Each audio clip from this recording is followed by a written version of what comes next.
जिद्दू कृष्णमूर्ति का एक स्टेटमेंट है, आपने वो ज़रूर सुना होगा। वे कहते हैं कि I am the world, you are the world, आप ही संसार हैं। तो इससे उनका क्या तात्पर्य है, इसको हम समझने का प्रयास करेंगे। आप अगर समझने का प्रयास करेंगे तो ज़रूर समझेंगे। और अभी एक वीडियो उनका देख रहा था जिसमें वो व्यक्ति जो सवाल कर रहा था वो शायद अंत तक समझ ही नहीं पाया। यह भी हो सकता है कि वो समझना ही ना चाहता हो। तो जब कृष्णमूर्ति कहते हैं कि यू आर द वर्ल्ड, आप ही संसार हैं, और संसार में अभी जो कुछ हो रहा है उसके लिए प्रत्येक व्यक्ति जिम्मेदार है। मैं भी उसके लिए जिम्मेदार हूं, आप भी उसके लिए जिम्मेदार हैं। तो इससे उनका अर्थ क्या है, वे क्या कह रहे हैं, क्या समझाना चाह रहे हैं? वे कहना चाह रहे हैं कि हम सबकी चेतना एक है। मानव चेतना का, ह्यूमन कॉन्शियसनेस का एक तल है जहां पर हमारी चेतना में कोई अंतर नहीं है, हम सेपरेट नहीं हैं।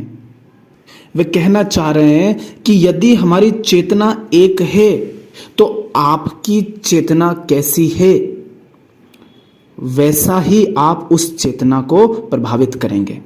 इसको अभी शुरुआत में एक छोटे से उदाहरण से समझो। मान लीजिए कुआं है, ठीक।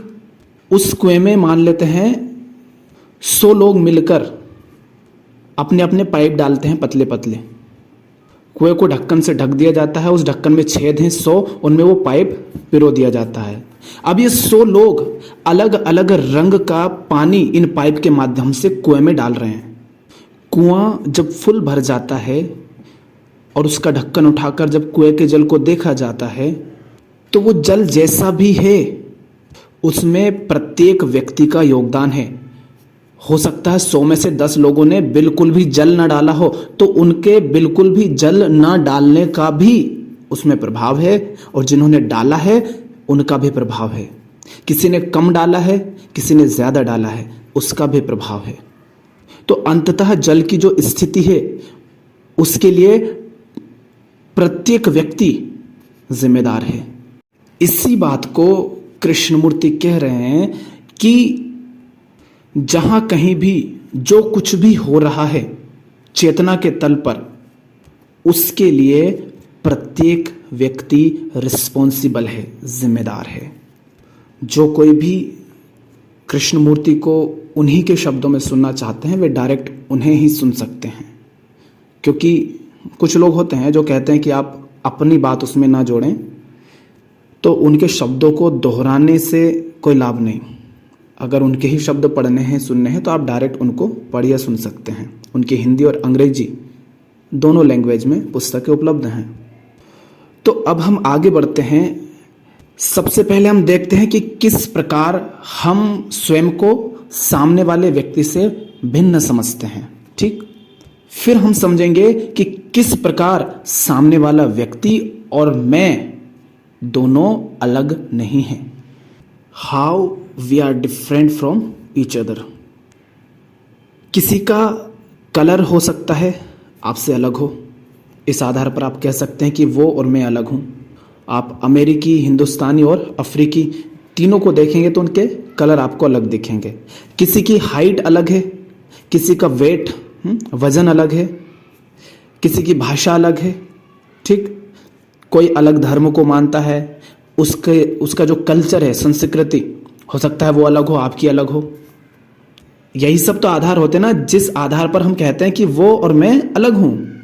आप उसको देख करके ही तो, उसके जीवन को, उसके व्यवहार को देख करके ही तो कहते हैं ना कि ये अलग है।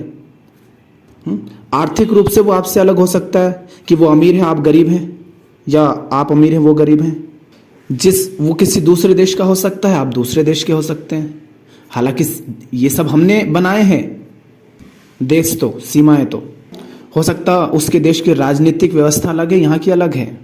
उसे कुछ और चीज पसंद है, आपको कुछ और चीज पसंद है। तो ये सब क्या है? ये सब वो चीजें हैं जिनके आधार पर आप कहते हैं कि वो व्यक्ति अलग है और मैं अलग हूं, ठीक। आपकी कुछ मान्यताएं हैं, आपके कुछ विश्वास हैं, उसके कुछ और मान्यताएं, कुछ और विश्वास है। वो स्वयं को नास्तिक कहता होगा, आप स्वयं को आस्तिक कहते होंगे। वो किसी एक पार्टी को सपोर्ट करता है, वो किसी दूसरी पार्टी को सपोर्ट करता है। यही सब है ना जिनके आधार पर आप कहते हैं कि वो व्यक्ति और मैं अलग हूं, आप में और मुझ में यही सब अंतर हो सकते हैं। शायद आप समझ पा रहे हो कि मैं क्या कह रहा हूं। अब होता क्या है कि हम इस शरीर के साथ इतने ज्यादा अटैच्ड हैं कि शरीर में जो अंतर है उनको आखिरी समझ लेते हैं, जबकि हमारी समस्या शरीर के तल पर कम है, मानसिक तल पर ज्यादा है। तो जब कृष्णमूर्ति कह रहे हैं कि आप ही संसार हैं, आप में ही सारी मानवता समाई हुई है, कोई भी व्यक्ति आपसे अलग नहीं है, तब वह बात कर रहे होते हैं साइकोलॉजिकल लेवल पर। मानसिक तल पर आप एक हैं, चेतना के तल पर आप एक हैं, और चेतना के तल पर जो कुछ भी आप इस चेतना में जोड़ते हैं वही आप सारे संसार में हर व्यक्ति की चेतना के साथ जोड़ रहे होते हैं। अब इसको इस तरह समझिए, एंजाइटी होती है, ठीक, तनाव, डिप्रेशन, चिंता, ठीक, और ये हो रही है मानसिक तल पर। इसके कारण लोग सुसाइड भी कर लेते हैं। अब मैं आपसे पूछता हूं कि आपका रंग क्या है, क्या इससे फर्क पड़ेगा कि तनाव में अंतर है? यानी तनाव, चिंता, एंजाइटी, डिप्रेशन। एंजाइटी तो एंजाइटी है, आपको हो या मुझे हो, चाहे किसी भारतीय को हो या अमेरिकी को या अफ्रीकी को, चाहे वो व्यक्ति काला हो, गोरा हो, अमीर हो, गरीब हो, चाहे वो आस्तिक हो या नास्तिक हो, क्या इससे फर्क पड़ेगा? जब डिप्रेशन होगा तो एक व्यक्ति को जैसा अनुभव होता है वैसा ही दूसरे व्यक्ति को भी होता है, उसमें अंतर नहीं होता है। आपको कांटा चुभता है तो आपको पेन, दर्द होता है। क्या किसी दूसरे व्यक्ति को कांटा चुभेगा तो उसको भी वही अनुभव नहीं होगा? फिर चाहे वो व्यक्ति किसी भी धर्म, जाति, संप्रदाय का हो, उसका रंग रूप क्या हो, उसकी मान्यता, उसके विश्वास क्या हो, वो स्वयं को क्या मानता है, इससे फर्क नहीं पड़ता। उसको जो अनुभूति होगी दर्द की वो तो एक ही होगी। तो चाहे प्लेजर, सुख हो, चाहे लालच हो, चाहे ईर्ष्या हो, चाहे तनाव हो, चाहे अकेलापन हो, चाहे तुलना हो, चाहे वासना हो, चाहे गुस्सा हो, चाहे दुख हो, चाहे हिंसा हो, इन सब में जैसा आपको अनुभव होता है वैसा ही मुझे अनुभव होता है, वैसा ही दूसरे देश के व्यक्ति को अनुभव होता है, वैसा ही दूसरे रंग के व्यक्ति को अनुभव होता है। फिर चाहे वो व्यक्ति किसी भी धर्म, जाति, मान्यता से आ रहा हो, उसके क्या विश्वास है, वो खुद को आस्तिक, नास्तिक क्या कहता हो, फर्क नहीं पड़ता। तो चेतना के इस तल पर हम सब एक हैं, वो एक ही चेतना है। अब मान लो कि सारे संसार में सिर्फ 100 मनुष्य हैं, ठीक। अब 100 मनुष्य में 50 सुखी हैं, 50 दुखी हैं, तो उसी के परिणाम स्वरूप हैपनिंग होगी। 100 में अगर 90 खुश हैं, आनंदित हैं, सुखी हैं, और 10 आनंदित नहीं है, सुखी नहीं है, तो उसी के अनुसार हैपनिंग होगी, वैसा ही संसार होगा। तो यदि आप दुखी हैं तो आप वो जो चेतना है, वो चेतना, वो consciousness which is common to all of us, उसमें आप दुख जोड़ रहे हैं, उसमें आप दुख को बढ़ा रहे हैं। अगर आप हिंसक हैं तो आप उस कॉन्शियसनेस में जो हम सबके लिए कॉमन है, आप उसमें हिंसा जोड़ रहे हैं, हिंसा को ऐड कर रहे हैं। और इसका असर क्या होगा? इसका असर होगा कि संसार में हिंसा बढ़ेगी। इसको अब उदाहरण से समझिए कि किस प्रकार हमारी चेतना एक है और किस प्रकार आप रिस्पॉन्सिबल होते हैं जो कुछ भी घटित हो रहा है उसमें चेतना के तल पर। कहने का तात्पर्य है कि आप जैसे होते हो वैसा ही चेतना में वह जुड़ता जाता है। मान लीजिए इतने सारे देश हैं, किसी भी देश का एक प्राइम मिनिस्टर है, वो बड़ा हिंसक है, वो हिंसक भाषण देता है, तो इससे क्या होगा? इससे जो कॉमन कॉन्शियसनेस है, जो चेतना है, उसमें हिंसा जुड़ेगी, लोग हिंसक होंगे।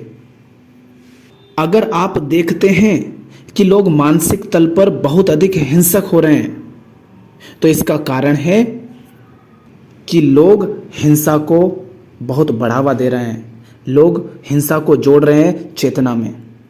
जब आप हिंसक होते हैं तब आप उस चेतना में हिंसा को जोड़ रहे होते हैं, और जब आप हिंसक नहीं होते हैं तब आप चेतना में हिंसा को नहीं जोड़ रहे होते हैं।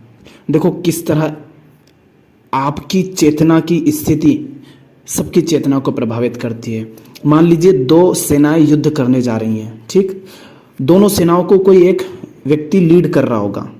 जो व्यक्ति लीड कर रहा है, अगर वो व्यक्ति डरा हुआ है, अगर उस व्यक्ति का व्यवहार दिखा रहा है कि व्यक्ति डरा हुआ है, ये आशंका से भरा हुआ है, तो उसकी जो पूरी सेना होगी उसका कैसा माहौल हो जाएगा?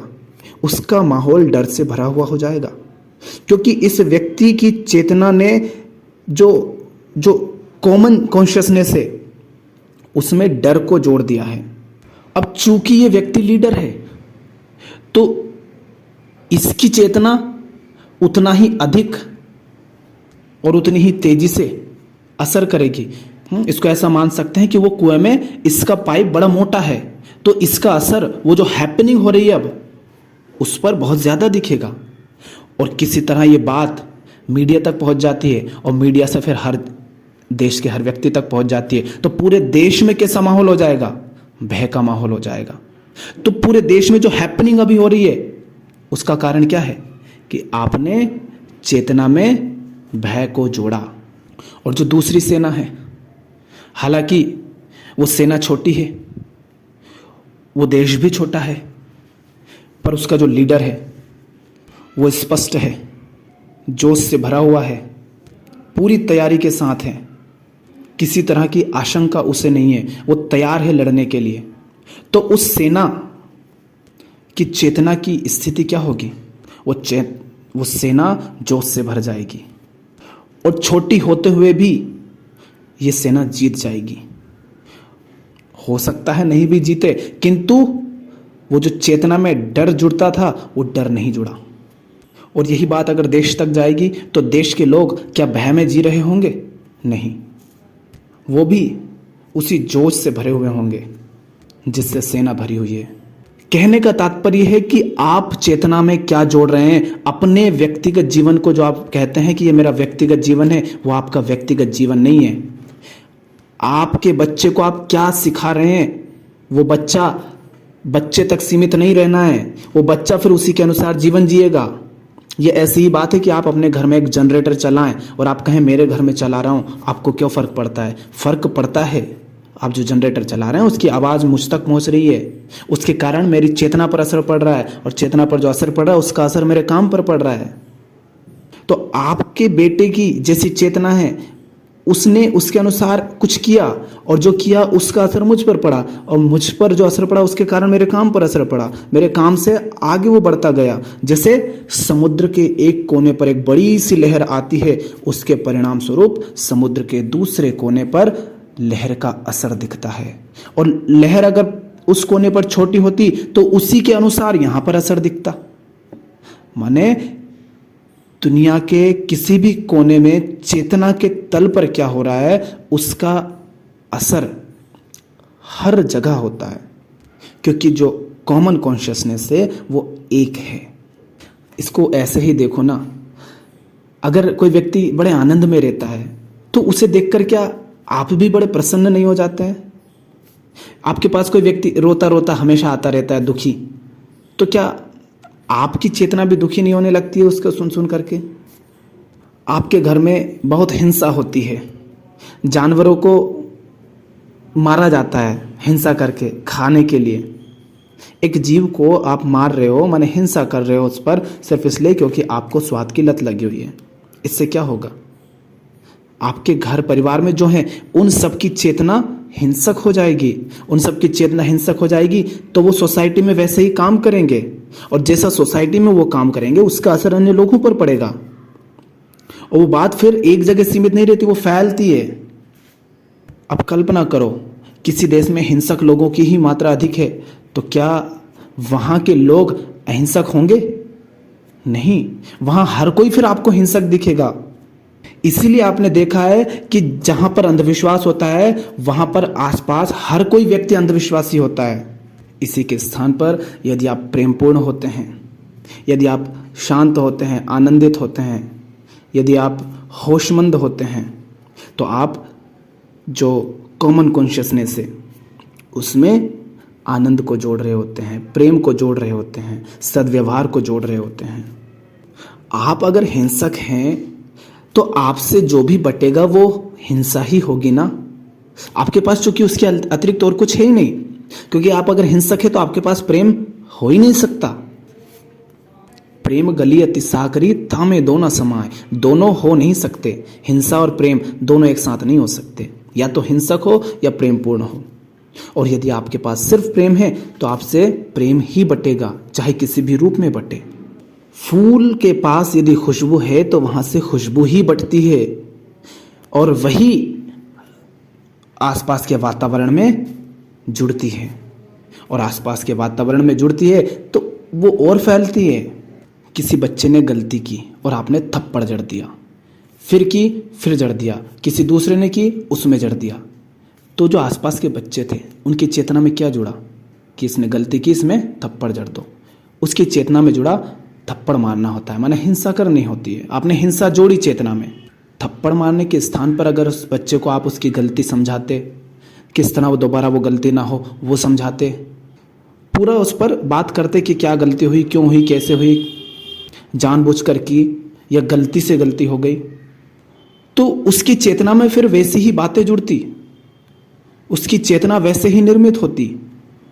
तो इस तरह कृष्णमूर्ति कह रहे हैं कि आप जो कुछ भी कर रहे हैं, चेतना में जोड़ रहे हैं, वह ये मत सोचिए कि आपके साथ ही सिर्फ हो रहा है, वह आपकी ही चेतना में जुड़ रहा है, वो हर जगह जुड़ रहा है। और ये मत सोचिए कि जो कुछ भी हो रहा है उसके लिए कोई और जिम्मेदार है, उसके लिए आप भी उतने ही जिम्मेदार हैं। फिर चाहे आप कुछ कर रहे हैं या नहीं कर रहे हैं, कुछ बोल रहे हैं या नहीं बोल रहे हैं। उदाहरण के लिए कह रहा हूं, मणिपुर में हिंसा हो रही थी भारत में, और भारत के प्रधानमंत्री चुप्पी साधे बैठे थे। उनकी ये चुप्पी भी एक्शन है। उनकी इस चुप्पी ने इंसानों की चेतना में कुछ जोड़ा, तो जो हैपनिंग हो रही उसके लिए वो भी उतने ही जिम्मेदार हैं, और देश के लोग वो भी उतने ही जिम्मेदार हैं। तो कहने का तात्पर्य है कि आप ही संसार हैं, माने चेतना के तल पर आपको जो अनुभव होते हैं, प्रत्येक व्यक्ति को वही अनुभव होता है। जैसा आपका दुख है वैसा ही हर व्यक्ति का दुख है। ये मत समझिए कि वो अलग है, आपको दुख होता है उसको भी होता है। जिस तरह से आप डरते हैं उसी तरह से वो भी डरता है। ये मत समझिए कि हिंदू ही डरा हुआ है मुसलमान से, नहीं, वो भी अगर कुछ हरकत कर रहा है तो इसलिए कर रहा है क्योंकि वो भी हिंदू से डरा हुआ है। दोनों एक दूसरे से डरे हुए हैं, और जितना आप डरे हुए हो उतना ही वो भी डरा हुआ है, क्योंकि चेतना में अंतर नहीं है। आप घर में बैठे बैठे हंसी मजाक कर रहे हैं और उधर से आपका बच्चा रोता रोता आता है, डरा डरा सा आता है, क्या होगा एकदम से जब वो अंदर आएगा? आपके अंदर भी डर आ जाएगा, आपकी चेतना डर से भर जाएगी। क्यों? क्योंकि बच्चे की चेतना डर से बिल्कुल भरी हुई है।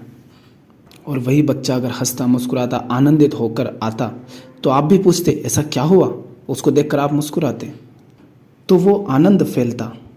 तो संसार में चाहे कोई भी व्यक्ति हो, उसके सुख में, उसके दर्द में, उसकी पीड़ा में, उसके दुख में, उसके अकेलेपन में, और यही सब जब आपके साथ होता है तो इन दोनों में कोई अंतर नहीं है। इसलिए हम सब चेतना के तल पर एक हैं।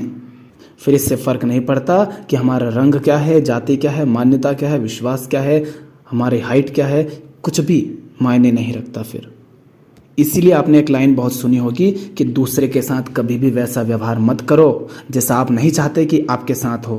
क्यों? क्योंकि जिस बात से आपको पीड़ा मिलती है वह बात दूसरे को भी पीड़ा पहुंचाएगी। जो बात आपको दुखी करती है, जो दुख आपको अनुभव होता है, वही दुख उसको भी अनुभव होता है। कील चुभोने पर तुम्हें जो दर्द होता है वही दर्द उसे भी होगा। और देखा नहीं कि जब एक गुरु, जिसे हम कहते हैं कि मान लेते हैं आत्मज्ञानी गुरु, कोई बात जब करता है तो उसके सामने जो लोग बैठे हैं वो भी किस तरह शांति से भर जाते हैं, किस तरह आनंद से भर जाते हैं। क्यों? क्योंकि उस गुरु की जो चेतना है वो इतनी प्रभावी है उन सब की चेतना पर कि वह सब पर असर डालती है। इसीलिए आपने देखा होगा कि किसी को आप, जिसे आप बहुत मानते हैं, बहुत बड़ा मान लेते हैं, कोई गुरु ही, आप उसको छूना चाहते हैं कि एक बार बस छू भर लें। क्यों? उससे क्या होगा? आपकी चेतना पर असर होता है, क्योंकि वो इतना शांत है, इतनी स्पष्टता से भरा हुआ है, इतने आनंद से भरा हुआ है, इतने बोध में जी रहा है कि उसका स्पर्श मात्र आपकी चेतना पर असर डालता है। आप किसी को सुन रहे हैं और उससे डायरेक्ट बात करने को आपको मिल जाए उसके सामने बैठने से, तो उसके सामने होना मात्र आपकी चेतना को प्रभावित करता है। क्यों? जैसे आपकी चेतना उसकी चेतना के पास पहुंच रही हो, क्योंकि वो चेतना में आनंद को जोड़ रहा है, प्रेम को जोड़ रहा है, शांति को जोड़ रहा है। तो कृष्णमूर्ति कहते हैं कि चूंकि हम सबकी चेतना एक है, इसलिए हम उसमें जो ऐड करेंगे वैसी ही हैपनिंग आपको होती हुई दिखेगी। इसको ऐसे मान लीजिए कि एक कुआं है, 100 लोग गंदा पानी उसमें डाल रहे हैं और 500 लोग साफ पानी उसमें डाल रहे हैं, तो अंततः कुएं के भरने पर जो पानी होगा उसमें साफ पानी की अधिकता होगी। तो जो कुछ भी हैपनिंग हो रही है संसार में कहीं भी, उसके लिए हर व्यक्ति जिम्मेदार है। तो अब आप देखिए कि आप इसमें क्या जोड़ रहे हैं। प्रेम, आनंद, शांति, मैत्री भाव, अहिंसा, करुणा, या हिंसा जोड़ रहे हैं, दुख जोड़ रहे हैं, ईर्ष्या जोड़ रहे हैं, लालच जोड़ रहे हैं, भय जोड़ रहे हैं, स्वार्थ, तुलना, क्या जोड़ रहे हैं, यह आपको देखना है। शायद आपको कुछ समझ आया हो। आज के लिए इतना ही। धन्यवाद।